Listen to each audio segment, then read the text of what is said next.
Well, the big story of the day was that Donald Trump fired the top general in the United States Army in the middle of Donald Trump's war in Iran that is going so badly that last night Donald Trump officially announced that he is surrendering control of the Strait of Hormuz to Iran.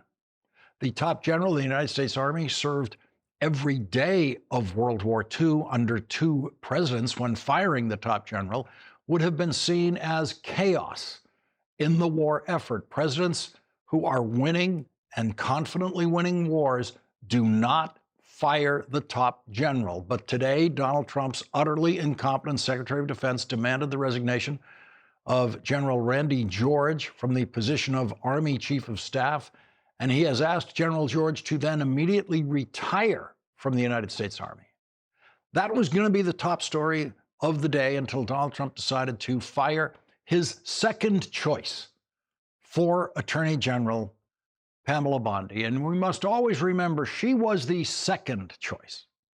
There is a long-running and rarely violated gentleman's agreement in Hollywood, which also has become a gentlewoman's agreement, for movie stars to never publicly talk about the roles they turned down so that other movie stars would never have to suffer the public embarrassment and humiliation of being second choice. No one in Trump world finds that embarrassing. Donald Trump's current wife, for example, finds no shame in being third choice. And Pamela Bondi was honored to be Donald Trump's second choice for Attorney General in his second term, after enough Republican United States senators let Donald Trump know that his first choice, Republican Congressman Matt Gaetz, whose only experience with the Justice Department was as the subject of an investigation of possible sex trafficking, could not be confirmed even by a Republican Senate. Who could possibly hold their head high as Donald Trump's second choice to Florida's strangest congressman ever, Matt Gaetz? Answer: Florida's own Pamela Bondi. And so she sailed through her confirmation hearing on a purely partisan vote and settled into her office recently vacated by Joe Biden's Attorney General, who served all 4 years of the Biden presidency, which is the norm for attorneys general, by the way. Bill Clinton had one attorney general for 8 years of his presidency. If Pamela Bondi had glanced at a list of her predecessors, she would have noticed that Donald Trump, in his first term, went through more attorneys general than any president in history, including Richard Nixon, who had two of his attorneys general convicted of crimes. Donald Trump fired his first two acting attorneys general before his first appointed and confirmed attorney general, Jeff Sessions, was sworn in. No president had ever fired an acting attorney general while waiting for his nominated attorney general to be confirmed by the Senate. And many presidents have been organized enough to have their attorney general confirmed on the job by the first day of the new presidency. Donald Trump became the first president in history to fire his first confirmed attorney general, Jeff Sessions. And Donald Trump's second confirmed attorney general, William Barr, did what Pamela Bondi never had the courage or integrity to do. He quit when Donald Trump tried to engage the attorney general in the criminal conspiracy Donald Trump got indicted for in his plot to overturn the 2020 presidential election. So in his first term, Donald Trump went through 2 confirmed attorneys general and 6 acting attorneys general. And the one attorney general who quit because he would not commit crimes for Donald Trump. I know the best people. I know the best managers. I know the best deal makers. I know people that will make us so strong. I know guys that are so good. That was candidate Trump's promise. He would get you the best people in government. And now Donald Trump has fired his first confirmed Attorney General of the second term and elevated his Deputy Attorney General to acting Attorney General, thereby leaving another gem for historians whose eyes will be widening in libraries around the world forever when they come upon the fact that the acting Attorney General who took over when this Attorney General was fired was Donald Trump's personal criminal defense lawyer who won Donald Trump 34 guilty verdicts in a criminal trial in Manhattan and served as his criminal defense lawyer in Special Prosecutor Jack Smith's case against Donald Trump for conspiracy against the United States of America in his attempt to overturn the 2020 presidential election, and in a separate criminal case charging Donald Trump with violations of the Espionage Act in his illegal possession of classified documents. The acting Attorney General of the United States tonight, Todd Blanche, has gone from playing a Trump puppet in criminal courtrooms to playing a Trump puppet now tonight in the Attorney General's office. Todd Blanche has already disgraced himself with his friendly questioning, which included an awful lot of laughing, of Jeffrey Epstein's convicted co-conspirator in sex trafficking, Ghislaine Maxwell, after which Ghislaine Maxwell was transferred from a serious federal prison to what a former federal prison official calls a country club. Based on Donald Trump's record, based on the indictments of Donald Trump, based on the Mueller investigation of an obstruction of justice by Donald Trump, based on his continuously deteriorating ethical and mental condition, the one thing we know for sure about Donald Trump's next Attorney General is that that Attorney General will very likely be asked to commit crimes by and for Donald Trump. And anyone asked by Donald Trump to serve as Attorney General must by now know that he or she will probably be asked to commit crimes.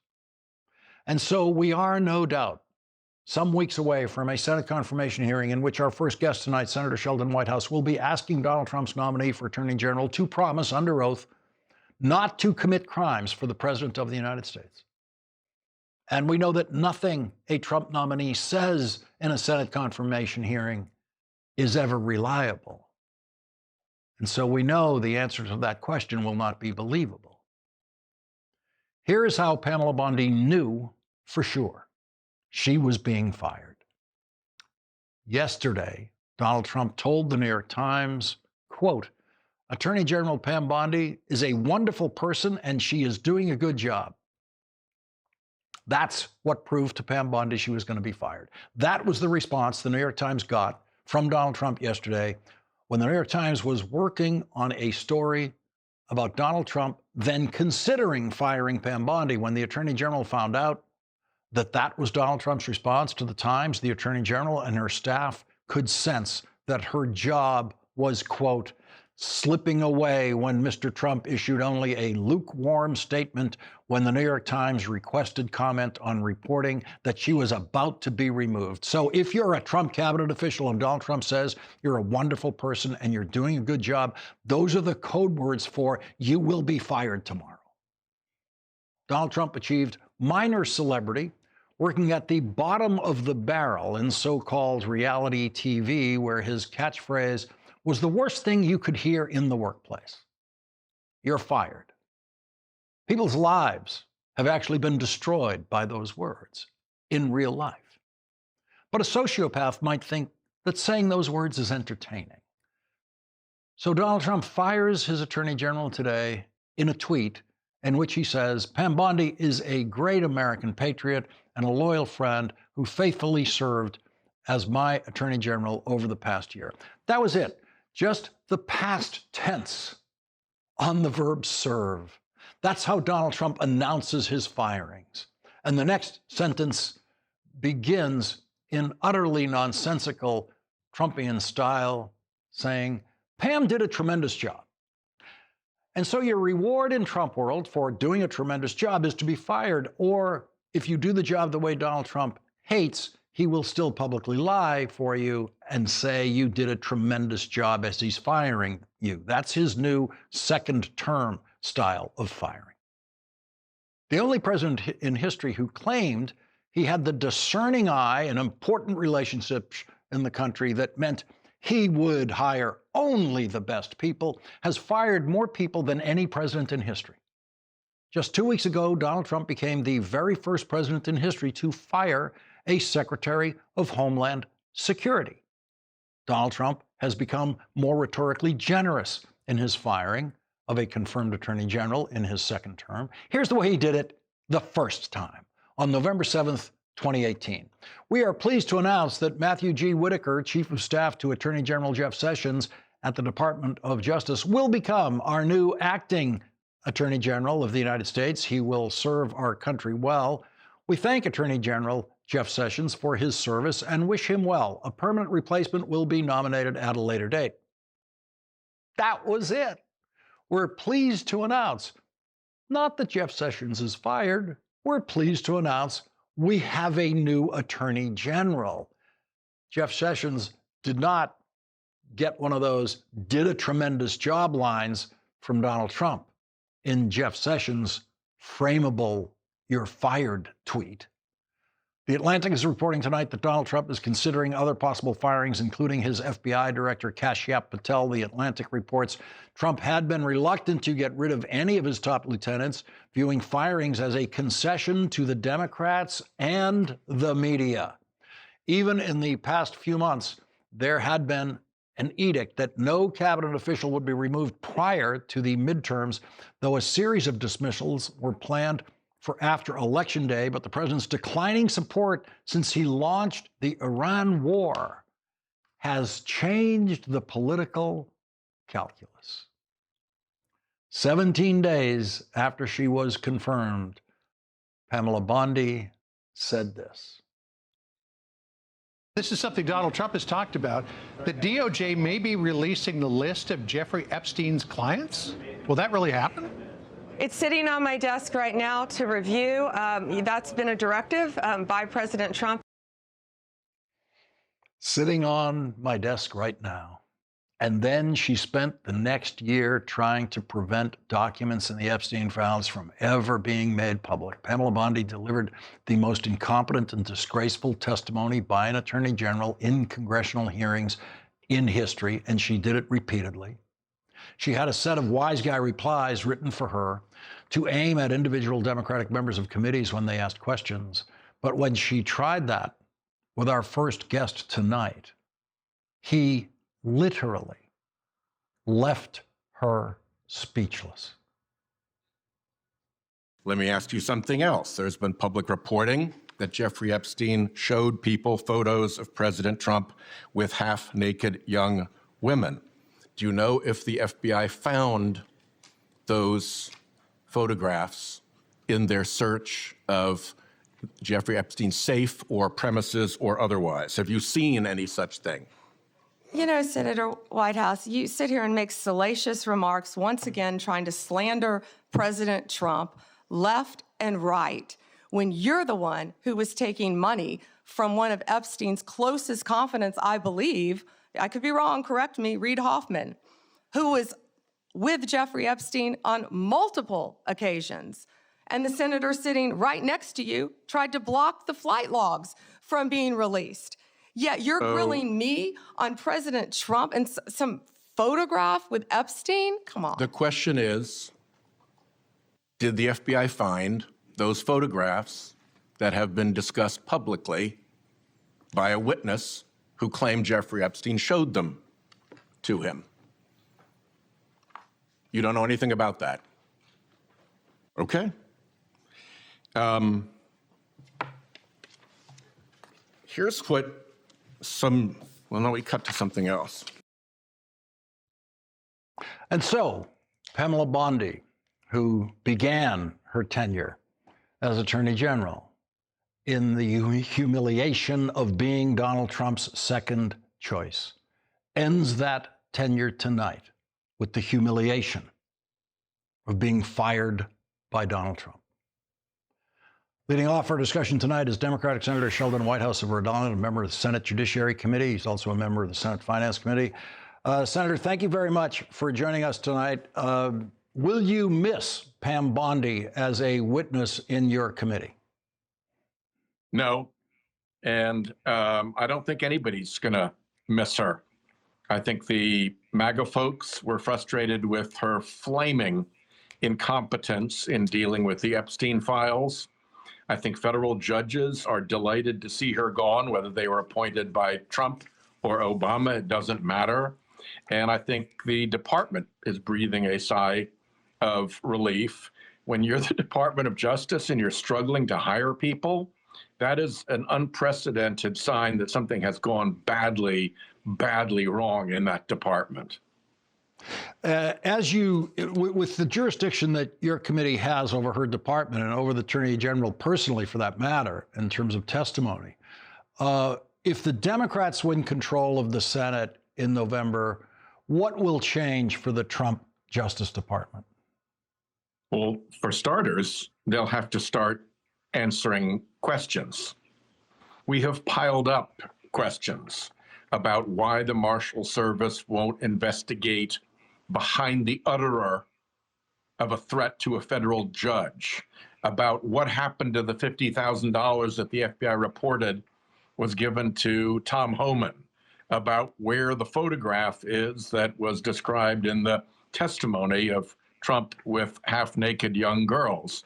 The whole game of the MAGA DOJ has been to refuse to answer questions. And they've been backstopped in that by quite supine Republicans, particularly Judiciary Committee Republicans. And it's going to be really interesting to watch as his numbers head into the low 30s and down. And as Republicans come into election mode past their primaries, whether they get spinal injections and begin to push back. And if they do, it's going to make these confirmation hearings very, very interesting in the short run as we get to a Democratic-controlled Congress that can do the oversight that Republicans have so disgracefully abandoned.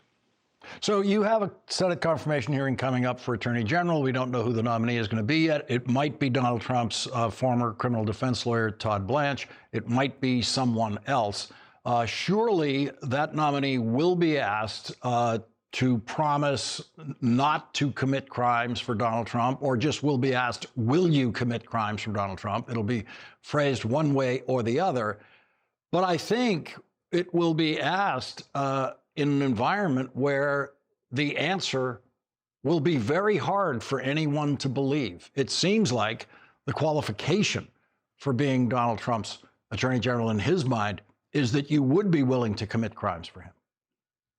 If the majority of the Senate Judiciary Committee, the Republicans, are willing to put up with that stuff, then there's not much that the minority can do about it. This is really a test of Republican senators as to whether they will do their jobs to do a real confirmation hearing and to disbelieve things that are obviously false. And if they don't, we're going to put as much spotlight on it as possible. And a lot of spotlight helped get rid of Pam Bondi. But you're absolutely dead right that there's no penalty for making stuff up to the Judiciary Committee. The Emil Bovee hearing was probably the low point in terms of Republicans going along with a truly disgraceful nominee with truly disgraceful testimony. Senator Sheldon Whitehouse, thank you very much for starting our coverage tonight. Thank you. And coming up, our next guest will have full jurisdiction over the Trump Justice Department and Donald Trump's next Attorney General when the Democrats win the House of Representatives, which they are very much on track to do in the next election. And Congressman Jamie Raskin would then become chairman of the House Judiciary Committee. Congressman Raskin, who has questioned Pam Bondi himself in a hearing, joins us next.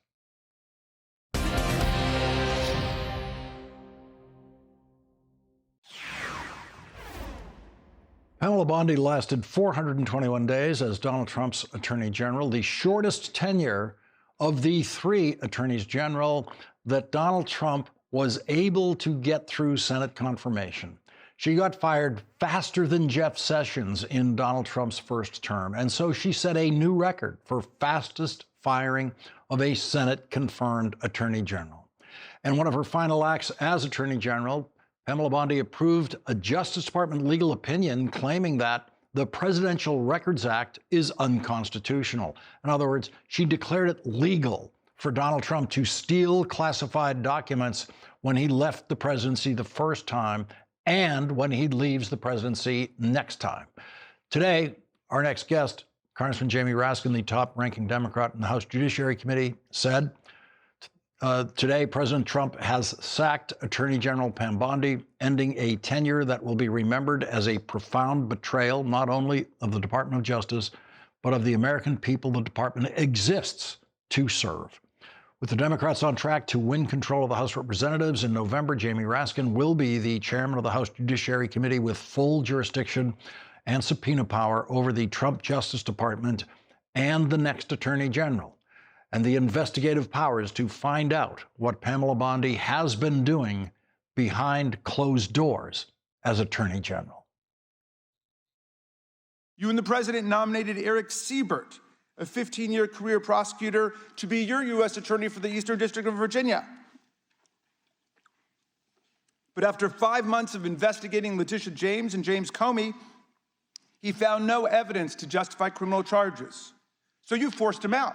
You replaced him with Lindsay Halligan, Trump's personal lawyer from the Mar-a-Lago documents case, who had zero prosecutorial experience and no qualifications. And then you were humiliated when a federal judge found that this corrupt appointment was blatantly unlawful and threw out Halligan's indictments entirely. And grand juries of American citizens have repeatedly rejected your vendettas and baseless indictments brought by the hacks left at DOJ now, with 2 different grand juries in Virginia voting down indictments against Letitia James in a single week. And just yesterday, another grand jury shut down your vendetta factory by rejecting indictments against the 6 members of Congress who had spoken out to remind all service members that they have a duty to refuse illegal orders. You tried to get a grand jury to indict 6 members of Congress who are veterans of our armed forces on charges of seditious conspiracy simply for exercising their First Amendment rights. I hope you will heed the wisdom and the constitutional patriotism of those grand jurors and not try it again by doubling down on that humiliation. And tonight, Pamela Bondi's 421 days as Attorney General have ended in full Trump-inflicted humiliation. Joining us now is Congressman Jamie Raskin of Maryland, the top-ranking Democrat on the House Judiciary Committee. Congressman Raskin, what does this mean for the future of the Justice Department? Well, good evening, Lawrence, and thanks for doing such exhaustive coverage on this. Look, thousands of Department of Justice employees, perhaps as many as 1/3 of the lawyers, have been fired, forced out of their jobs, or resigned because of this reign of lawlessness that Pam Bondi imposed on behalf of Donald Trump. So whoever comes in has got to start by rehiring the experienced career prosecutors and lawyers who actually make the Department of Justice work. It's not just that they're taking these utterly authoritarian and lawless positions in court, which keep getting struck down at the district court level, the appeals court, and increasingly by the Supreme Court even. It's that they're totally incompetent, and we've got dozens of judges around America excoriating the Department of Justice for lying in court, for violating court orders, and for just being completely amateurish and incompetent. So that's number one. And they should go back to the people they fired whose careers and lives have been altered so severely by this. But look, I think they also have got to deal with the Epstein files and this federal law that was passed basically unanimously in Congress to compel that all the files be turned over. Half of them, they don't even pretend to be turning over. And then tens of thousands of pages in the ones that they have allegedly turned over are redacted. And it's like a wild goose chase trying to find anything there. And I guess I would say, finally, the Department of Justice has got to take the side of the victims of all of this government violence that we've been seeing across the country, especially in Minneapolis. And they've got to deal with Alex Preddy, and they've got to deal with Renee Good. They've got to cooperate with state and local law enforcement. Otherwise, all of it is a joke. It's just Donald Trump scapegoating Pam Bondi for implementing his policies and then putting in another sycophant to try to double down on all of these failed actions. What's going to change for the Trump Justice Department and the next Trump Attorney General when you become chairman of the House Judiciary Committee? Well, they're going to face not just the kind of aggressive, critical oversight questions they got from the Judiciary Committee Democrats when they appeared, both Pam Bondi and also Kristi Noem, but we are going to have the power of subpoena. And the Democrats in Congress will have a majority that will make sure that we actually get to the bottom of this reign of corruption and lying that's been taking place. So we're going to be able to get the Epstein files released. We are going to demand that every part of the government comply with the Constitution and the Bill of Rights. And we will be able to exercise the power of the purse and the appropriations power to impose various restrictions on lawless parts of the government.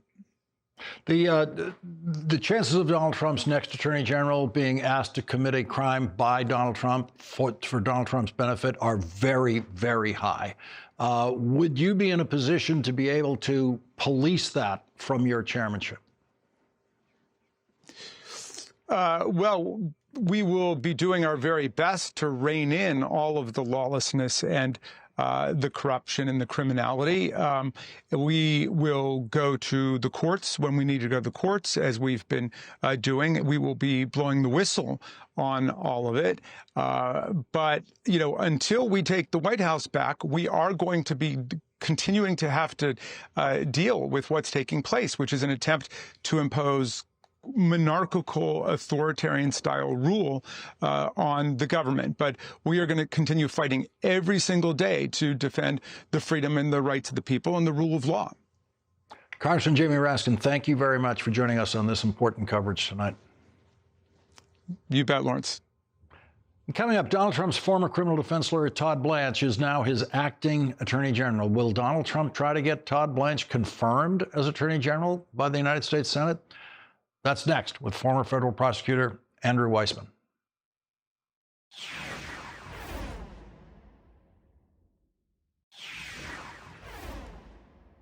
Donald Trump's new acting attorney general tonight first worked for him as Donald Trump's criminal defense lawyer, who won Donald Trump 34 guilty verdicts in a Manhattan business fraud trial involving Donald Trump's cover-up payments to porn star Stormy Daniels, who the jury unanimously believed was telling the full truth about her encounter with Donald Trump. Todd Blanche was also Donald Trump's criminal defense lawyer in the criminal cases brought by Special Prosecutor Jack Smith, charging Donald Trump with conspiracy against the United States of America in his attempt to overthrow the 2020 presidential election, and in a separate criminal case, charging Donald Trump with violations of the Espionage Act and illegal possession of classified documents. And it was Todd Blanche who Donald Trump sent to Florida to talk to his old friend Ghislaine Maxwell, who is serving a 20-year prison term was then serving a 20-year prison term in Florida at that time after being convicted as Jeffrey Epstein's sex trafficking co-conspirator. It may be that Todd Blanche, in criminal defense lawyer style, in effect representing Donald Trump's interests, just decided on his own to go to Florida to do that favor for Donald Trump, without Donald Trump even having to tell him to do it. Todd Blanche's softball discussion with Ghislaine Maxwell, which touched on none of the most damning evidence in the case against her or Jeffrey Epstein, included Todd Blanche disgracing himself forever by laughing along with a convicted sex trafficker. Did you have any sort of professional or social relationship with John F. Kennedy Jr.? I fancied him. You what? I thought he was very attractive. Oh, you fancied him. Sorry. Aside from finding him attractive and fancying him, did you have any sort of, social relationship with him? I mean, we knew each other, and I thought he was wonderful and fun, and I enjoyed meeting him. But we went out. I wanted to say we had a dinner or two, but I was very excited. But that was it. Joining us now is Andrew Weissmann, former FBI general counsel and former federal prosecutor. He's now an MS Now legal analyst. Andrew, as a veteran of the Justice Department, serving in multiple capacities there, on a night like this, with such a history-making moment with Donald Trump firing another attorney general, I just wanted to get your open reaction to that today. Comparing it to another is a perfect way to sort of think about this, and it's how I've been thinking about it, which is if you compare what's happened today to the firing of Attorney General Jeff Sessions, those two things could not be more different, in my view. Attorney General Jeff Sessions was willing to bend but not break. He was fired for the sin of not willing to turn the Department of Justice into basically just an arm of the Oval Office and to do the president's bidding of all things. He understood the idea of the rule of law and the independence post-Watergate that Republican and Democratic presidents understood meant the department had to be separate from the White House. That is not what is happening here. It's attempting to focus on Pam Bondi and what she did right and what she did wrong. But I really think that is the wrong way to look at it. She is a symptom of what is happening in the Oval Office. If anything, she's being fired, I think, because she was not effectively a sycophant. It's not because she wasn't a sycophant. It's that she made mistakes in carrying out the bidding of Donald Trump. If with Todd Blanche now as acting Attorney General, and that could go on for a long time, the likelihood of him moving up to the Attorney General is there. But if the dilemma for Donald Trump on that is if he moves Todd Blanche to Attorney General, then he has two confirmation hearings he's going to have to deal with because he's going to have a new confirmation hearing for a deputy attorney general. That's right. Also, imagine what that confirmation hearing would look like. I took today's firing to be both a firing of Pam Bondi and a real snub of the deputy attorney general. I think you can't have a confirmation hearing of him. The short clip that you played is just the beginning of the kind of cross-examination will happen during that confirmation hearing. And we know what we can expect while Todd Blanche is the acting attorney general because we've seen it in action. And so all of the sins of Pam Bondi that led her to be fired can be visited on him as well. But for the rest of us, the policies and practices of the Department of Justice, which emanate from the White House, are going to stay the same, regardless of who is at the top of the Department of Justice, because we know how Donald Trump wants to run that department, which is very out in the open, which is that there is no separation. And so you really have something going on that's antithetical to the rule of law.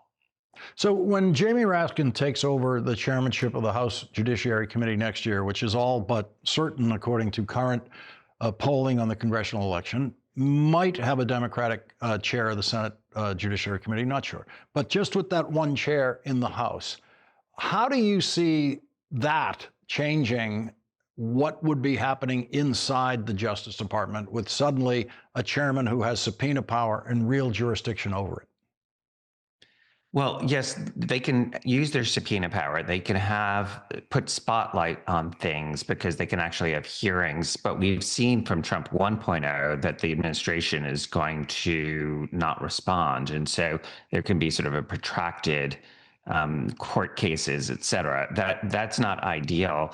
I think one of the things that Congress has not done is use the power of the purse, use confirmation hearings. And they have a lot of levers of power that they can use. So to take Jamie Raskin's point that right now the federal government is not giving Minnesota, the state of Minnesota, any of the evidence that they have with respect to the killings of Alex Prodé and Renee Good and the shootings of another individual.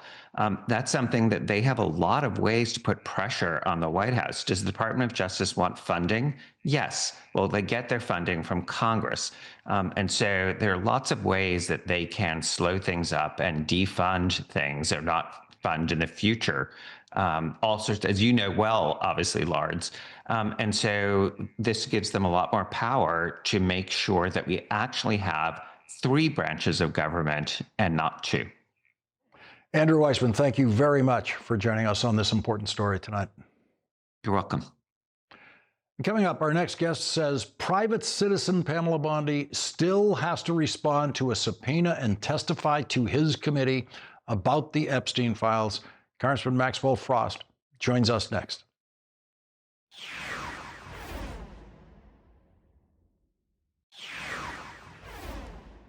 Today, our next guest, House Oversight Committee member Congressman Maxwell Frost, said this: Pam Bondi still has to testify under oath in front of the Oversight Committee regarding the Epstein files. This does not get her out of that bipartisan, lawful subpoena. We will see her soon. The top Democrat in the House Oversight Committee, Congressman Robert Garcia, released a statement saying, in part, Attorney General Pam Bondi has been leading a White House cover-up of the Epstein files. She has weaponized the Department of Justice to protect Donald Trump and put survivors in harm's way by exposing their identities. She will not escape accountability and remains legally obligated to appear before our committee under oath.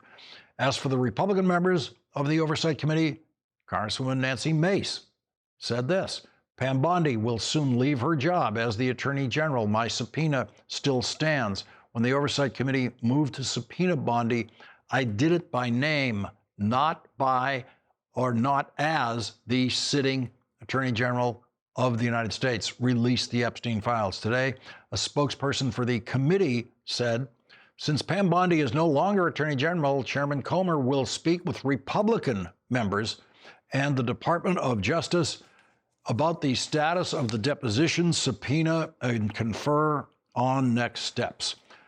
Before Pamela Bondi was fired today, yesterday, the New York Times reported the committee's Republican chairman, Representative James Comer of Kentucky, scheduled a deposition for April 14th. Ms. Bondi has said she would comply with the law, but she and Mr. Comer have been quietly working together to avoid the deposition, even though it is unclear if it is legally possible to withdraw a subpoena, according to people with knowledge of the discussions. Joining us now is Democratic Congressman Maxwell Frost of Florida.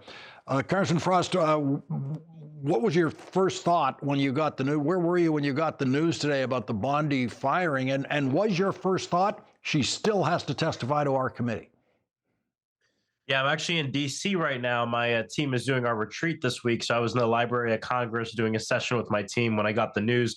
The first thing I did was pick up my phone and call our ranking member, Robert Garcia, to chat through that very exact thing.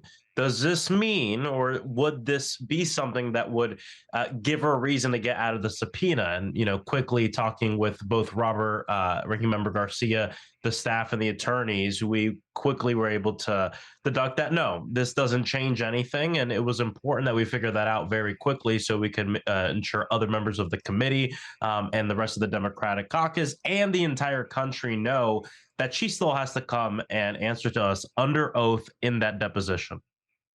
Doesn't it actually make it easier for her to comply with this subpoena and testify to the committee, in that cabinet members, attorneys general, could say things like, well, we're too busy, we're doing these other things, and they can use the job as a way to sort of push off actually having to show up. But here's somebody who, as of tonight, has nothing to do. 100%. Whether it's her blaming it on her schedule, or sometimes members of the cabinet will try to lean on executive privilege or different things like that, that, let's keep in mind, are irrelevant when the United States Congress issues you a subpoena, let alone a bipartisan subpoena. Now she has nothing to do. And now it's time for her to come and speak to our committee. In fact, this could be scheduled even earlier than the April 14th date. Her employment status, the change in her employment status, does not automatically erase all the information she has in her mind about what she was asked to do and what she did in the cover-up of the Epstein investigation. So it is still very important and pertinent that she come in front of the committee to talk to us about what she knows and what she did. And we're going to continue to press forward on that. And this was the first thing I said about her being fired, because I wanted everyone in the country and everyone to understand, not for 1 second are we going to let go of this, because this is very important. It was the first thing I wondered about, and it makes you wonder, did Donald Trump think he can get her out of this deposition by firing her? I think so. I mean, and I think it's part of the reason why the first thing we've heard from the Republican side, James Comer, his spokesperson, saying, well, we're going to have to talk with the committee. She's no longer the attorney general. And I posted this. This is them slowly trying to create the argument for what I think is they might put up a vote at some point to try to retract the subpoena. We're not even sure if that's something that they can actually do. But they're already trying to lay the groundwork to get her out of this thing, but she can't get out of this thing. We put it forth, bipartisan subpoena, and it just shows that James Comer is also part of this cover-up as well. I mean, the fact that he has been back channeling with the attorney general, the former attorney general, about a subpoena his own committee gave to her shows that he wants to be a Trump lapdog so bad that he'll undermine his own damn committee that he's the chair of, which I think just shows how despicable this whole thing is. Congressman Maxwell Frost, thank you very much for joining us in this important coverage tonight. Thanks for having me. Congressman Maxwell Frost gets tonight's last word.